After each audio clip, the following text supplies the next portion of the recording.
Clinical epidemiology and global health 2025 report जदि आपण माने देखिबे ताहले ताजुब हो जिवे। से रिपोर्ट रे दर्शा जाइछि जे आम देश भारत रे पाखापाखि 53.7% लोक सेल्फ मेडिकेशन करती। तार अर्थ होछि जे तांकर जो जेकोसी गोटे बीमार पड़े कि गोटे ज्वर काश कफ एमती जदि कौन असुविधा है कि इन्फेक्शन भी है डाक्तर पाखक न जाइकी से माने निजे निजे मेडिसिन दुकान को जाइकी मेडिसिन किणुछंती।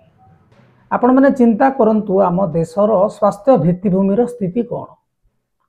50 रु अधिक प्रतिशत माने 53.7 माने 54% माने अधिकांश माने अधारु अधिक जनसंख्या आम देशर डाक्तर बिना प्रेस्क्रिप्शन रे जाइकी मेडिसिन किणुछंती।